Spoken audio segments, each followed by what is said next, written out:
Welcome back to my daily food blog. আজ আমরা বানাবো গ্রেস কাপ, মানে সিলভার কাপ যেটা, তারপরে আরেকটা ফিশ হয় যেটার নাম গ্রেস কাপ। তো গ্রেস কাপের আজকে ঝোল বানাবো। আজকে যে ঝোলটা হবে ওটা একটু টক টক হবে, মানে টমেটো দিয়ে আমি বেসিক্যালি ঝোলটা বানাবো। তো এর জন্য আমি নিয়ে নিয়েছি গ্রেস কাপ মাছটা আমি দুটো গ্রেস কাপ নিয়েছি, গোটায় নিয়েছি। ওটাকে দেখুন পিস পিস করে কেটে নিয়েছি। ওটাকে ভালো করে ধুয়ে নেওয়ার পরে এবার নুন আর হলুদ দিয়ে ভালো করে মাখিয়ে নেব। নুন আর হলুদ দিয়ে মাখিয়ে নিই কিছুক্ষণ, না মাছটাকে একটু রেখে দেবো, তাহলে মাছের যে একটা আষ্টে গন্ধ বেরোয় না, সেই গন্ধটা কেটে যাবে। আর অনেকের কেন আমারই এটা একটু মাছে একটু বেশি বেশি গন্ধ গন্ধ লাগে। তো আপনার যদি মনে খুব গন্ধ করছে তাহলে না একটুখানি লেবু দিয়ে কিছুক্ষণ রেখে মাছটাকে ধুয়ে ফেলে দিলে মাছের আষ্টে গন্ধটা আর থাকে না। যাই হোক, মাছটা মাখা হয়ে গেছে, রেখে দিচ্ছি। এবার কড়াইতে নিয়ে নিলাম সর্ষের তেল। আপনারা চাইলে এখানে সাদা তেলও ব্যবহার করতে পারেন। সর্ষের তেলটা দেওয়ার পরে এবার সর্ষের তেলটা গরম করতে দেবো। যেই তেলটা এবার গরম হয়ে আসবে, আমার ম্যারিনেট করা যে ফিশগুলো আছে নুন হলুদ দিয়ে মাখিয়ে রেখেছিলাম, একে একে সব মাছগুলোই আমি এখানে দিয়ে দিচ্ছি। যতটা এখানে মাছ আটবে ততগুলোই দেবো। সবগুলো দিয়ে দিলে আবার পুরোপুরি ভাজা হতে পারবে না ঠিক মতন, জায়গাটাও হতে হবে। তো মাছ অনেকে দু রকম ভাজেন, অনেকে মাছ আছে খুব কড়া লাল করে ভাজেন, অনেকে আবার বেশি ভাজা পছন্দ করেন না, হালকা ভাজেন। তো এটা ডিপেন্ড করছে আপনাদের উপর, আপনাদের যেরকম ভাজা পছন্দ, মানে হালকা কিংবা কড়া, সেরকমভাবে মাছটাকে ভেজে নেবেন। তবে মাছ আমি এখানে খুব হালকা খুব কড়া না, বাট খুব আমি হালকাও ভাজি না। তো এখানে আমি গোল্ডেন ব্রাউন বেশ মুচমুচে করে মাছটাকে ভেজে নিয়েছি। মাছটা ভাজা হয়ে গেছে, এবার মাছগুলোকে ভালো করে তুলে নেব। আর বাকি যে তেলটা বেঁচে থাকবে, তেল যদি কম থাকে ওতে আর একটু তেল দিয়ে দেবো, আর বাকি তেলটা দিয়ে আমাদের মাছকে টমেটোর ঝোলটা বানাবো। তো সব মাছগুলো তোলা হয়ে গেছে। তো কড়াইতে এই যে তেলটা আছে, তো এই তেলটার মধ্যে আর বেশি তেল দিতে লাগবে না। দুটো তেজপাতা আর সাদা জিরে ফোড়ন দিয়ে এই আলুগুলো দিয়ে দেবো। আলুগুলো আমি একদম আলু ভাজার মতন পাতলা পাতলা করে কেটে নিয়েছি, যাতে আলুটা তাড়াতাড়ি সেদ্ধ হয়ে যায়। তো এই আলুটা এই তেলের মধ্যে ফোড়নটার সঙ্গে একটু কিছুক্ষণ ভাজা ভাজা করে নেব। বেশিক্ষণ না, 3 থেকে 4 মিনিট মতনই আমি এখানে ভাজবো। ফ্লেমটা বেশি হাই হবে না, একটু কম করেই মিডিয়াম করেই রাখবো। আলুটা এরম করেই ভাজতে হবে যাতে আলুটা ভালোভাবে সেদ্ধ হয়ে যায়। আলুটা দেখুন এবার আমার ভাজা ভাজা হয়ে এসছে। এখানে আলুতে হালকা হালকা কালার আসছে। এবার আলুটা হালকা ভাজা হচ্ছে, আলুটা সেদ্ধও হয়ে আসছে। আলুটা যদি সেদ্ধ না হয় তারপরে আমরা টমেটোটা এর মধ্যে দিতে পারবো না। আলু আমি চেক করে নিলাম, আলুটা আমার এখন সেদ্ধ হয়ে এসছে। তো এখন এই আলুটার মধ্যে আমি এবার দিয়ে দেবো টমেটোগুলো। আলুটা যে ভাজতে ভাজতে লাল হয়ে যাবে তা নয়, লাল হওয়ার কোনো প্রয়োজন নেই।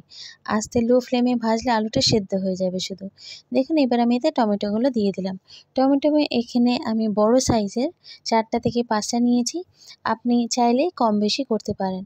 টমেটো অনেকে বেশি টক পছন্দ করেন না, যারা খুব টক পছন্দ করে না তারা একটু কমই টমেটো দেবেন, কিন্তু টমেটো দিয়ে রান্না করলে এটা খুব টেস্টিও লাগে।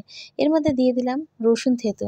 4টা থেকে 5টা রসুনের কোয়া আমি থেতো করে নিয়েছি, ওটাও এতে দিয়ে দিলাম। দেখুন টমেটো নানান রকমের হয়। কিছু টমেটো আছে যেটা একটু টক টক হয়, কিন্তু কিছু টমেটো খুব লাল আর ওটা একদম টকও হয় না, মিষ্টি মিষ্টি হয়। যাদের খুব টক লাগে তারা ওই টমেটোটাও ইউজ করতে পারেন।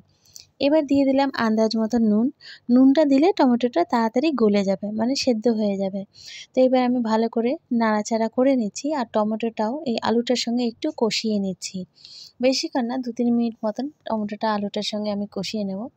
এবার কষিয়ে নেওয়া হয়ে গেলে এতে দিয়ে দিলাম হলুদ গুঁড়ো, আর আবার আমি ভালো করে নাড়াচাড়া করে নিলাম টমেটোগুলো, যাতে হলুদটা টমেটো আর আলুর তরকারিটার সঙ্গে খুব ভালোভাবে মিশে যায়। আর এটা নাড়তে নাড়তে আমার এটা কুকিংও হচ্ছে, মানে টমেটোটাও একটু ভাজা ভাজা হচ্ছে। তার সঙ্গে দিয়ে দিলাম লাল লঙ্কার গুঁড়ো। যে যেরকম ঝাল খান সেই হিসাবে লাল লঙ্কার গুঁড়োটা দেবেন। বাচ্চারা খেলে ঝালটা একটু কমই দেবেন। অনেকে যদি লাল লঙ্কা পছন্দ না করেন কাঁচা লঙ্কাও দিতে পারেন। তো এইবার এতে দিয়ে দিলাম ধনে গুঁড়ো, সঙ্গে দিয়ে দিলাম ভাজা জিরের গুঁড়ো। ধনে আর জিরে দুটোই আমি ভাজা করে আমি এতে দিচ্ছি। আর ভাজা করে দিলে কি হবে, কষার সময় যদি আপনি কষাটা একটু কমে যায় তাতেও কোনো অসুবিধা নেই, আমার মশলাগুলো ভাজাই আছে। তো এবার মশলার সঙ্গে এই টমেটো আর আলুটাকে খুব ভালো করে কষিয়ে নেব। এখানে কুকিং টাইম হবে 4 থেকে 5 মিনিট মতন। দেখুন কষতে কষতে টমেটোগুলো খানিকটা গলে এসছে। এবার এখানে এটাকে একটু ঢাকা দিয়ে দেবো, জল দেওয়ার দরকার নেই, টমেটোটা দিয়ে জল ছাড়ছে। তো 5 মিনিট পরে আমি ঢাকনাটা খুলে নেব। দেখুন এখানে সাইড দিয়ে অনেকটাই জল বেরিয়ে এসছে, এটা টমেটোটারই জল। তো আমি এটাকে ভালো করে নাড়াচাড়া করে নিচ্ছি। নিচে যদি একটু ধরেও যায় ওইটাকে একটু পরিষ্কার করে নিতে হবে, নিয়ে ভালো করে নাড়াচাড়া করে টমেটোটা যদি মনে হয় আরেকটু সেদ্ধ হবে তাহলে আরেকবার আমরা 4 থেকে 5 মিনিটের মতন ঢাকা দিয়ে দিতে পারি। তো এখানে টমেটোটা অলমোস্ট গলে এসছে, এটাকে আরেকটু ভালো করে কষিয়ে নিতে হবে। আর তার আগে আমি আরেকবার ঢাকা দিয়ে দিচ্ছি যাতে টমেটো আর আলুটা খুব ভালোভাবে সুসেদ্ধ হয়ে যায়। 4 থেকে 5 মিনিট হয়ে গেছে, আবার টমেটোটা থেকে জল ছেড়েছে। এবার এটাকে খুব ভালো করে কষিয়ে নিতে হবে, কারণ টমেটোটা না কষালে না টমেটোটার একটা কাঁচা কাঁচা গন্ধ আসবে, মানে কাঁচা কাঁচা ফ্লেভার একটা আসতে শুরু করবে। তো আমি টমেটো আর আলুটাকে খুব ভালো করে কষিয়ে নিচ্ছি। এখানে জল একদম দিতে লাগবে না, কারণ টমেটোটা থেকে জল ছাড়ছে, তো জল দেওয়ার কোনো প্রয়োজন নেই। 4 থেকে 5 মিনিটের মতন এটাকে খুব ভালো করে কষিয়ে নিতে হবে। কষতে কষতে দেখুন এখানে টমেটোটা পুরোপুরি গলে গেছে, আলুগুলো কিছুটা ভেঙে গেছে, তাতে কোনো অসুবিধা নেই। যখন গ্রেভিটা ঝোলটা দেব তখন কি হবে, আমাদের ঝোলটা একটু গাঢ় হবে। তো টমেটোটা যদি গলে যায়, আলুটা যদি ভেঙেও যায় তাতে কোনো অসুবিধা নেই, কিন্তু কষতে আমাদের হবেই। আর এটার জলটা একদম শুকিয়ে দিতে হবে, 1 ফোঁটা যেন টমেটোর জলটা আর না থাকে। দেখুন কষতে কষতে জলটা এখন অলমোস্ট একদম শুকিয়ে এসছে, জল আর একদমই নেই। এই পর্যায়ে এখন আমি এখানে জল দিয়ে দেবো, একটু গরম জলই দেবো যাতে খুব তাড়াতাড়ি বয়েল হয়ে যায়। আর জল একদম ঝোলের পরিমাণ মতন দেবেন, যতটা ঝোল খাবেন সেই হিসাবে জলটা আপনাকে দিতে হবে। তো এতে আমি এবার জলটা অ্যাড করে দিচ্ছি। তো একবারে পুরোপুরি জলটা দেবেন না, একটুখানি জলটা দিয়ে আপনাকে দেখে নিতে হবে যে ঝোল কতটা হচ্ছে আর ঝোলটা গাঢ় কতটা হচ্ছে। এইটা সাধারণত পাতলা ঝোলই হয়। তো জলটা আমি দিয়ে দিয়েছি, এবার ভালো করে মিশিয়ে নিচ্ছি। মিশিয়ে নেওয়ার পরে এটাকে আমি ভালো করে একদম ফুটিয়ে নেব। যখন ঝোলটা একদম খুব ভালোভাবে ফুটে আসবে তখনই এর মধ্যে আমি ভাজা মাছগুলো ছেড়ে দেবো, যেগুলো আমি আগে থেকে ভেজে রেখেছি। তো এই টমেটোর ঝোলটা গরমের দিনে খেতে খুবই ভালো লাগে। তো আমি এটা একটু ঢাকা দিয়ে দিলাম যাতে খুব তাড়াতাড়ি এটাকে ফুটতে শুরু করে। এবার দেখুন ঢাকনা খুলে অলরেডি ফুটতে শুরু করে দিয়েছে। তো এবার আমি আবারও ভালো করে নাড়াচাড়া করে নেব, দিয়ে এর মধ্যে মাছগুলো দিয়ে দেব। তো একে একে আমি এখানে সব মাছগুলো দিয়ে দিচ্ছি। মাছগুলো দেওয়ার পরে ঝোলের মধ্যে ডুবিয়ে দিতে হবে, আর ঝোলের মধ্যে ডুবিয়ে দেওয়ার পরে এটাকে খুব ভালো করে ফুটিয়ে নিতে হবে। ভালো করে না ফুটলে মাছের যে ফ্লেভারটা আছে এই ঝোলটার মধ্যে আসবে না।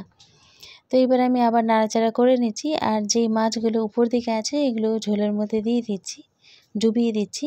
তারপরে এটা খুব ভালো করে ফুটিয়ে নেব। তো আজকের রেসিপি একদম রেডি, টমেটো দিয়ে মাছের ঝোল। তো আজকের রেসিপি আপনাদের কেমন লাগলো আমাকে কমেন্ট করে নিশ্চয়ই জানাবেন। একটুও ভালো লাগলে একটা লাইক নিশ্চয়ই করবেন। আমার রেসিপিগুলি হিন্দি এবং বাংলা ভাষাতেই এই চ্যানেলেই দুটো ভাষাতেই দেওয়া আছে। হিন্দি রেসিপিগুলো সকাল 8টার মধ্যে, আর বাংলা রেসিপিগুলো বিকেল 6টার মধ্যে আপনারা পেয়ে যাবেন। আর এটি রোজই আসে এই চ্যানেলে। তো আজকের জন্য এখানে রাখলাম, আবার দেখা হবে। Till then bye bye and take care.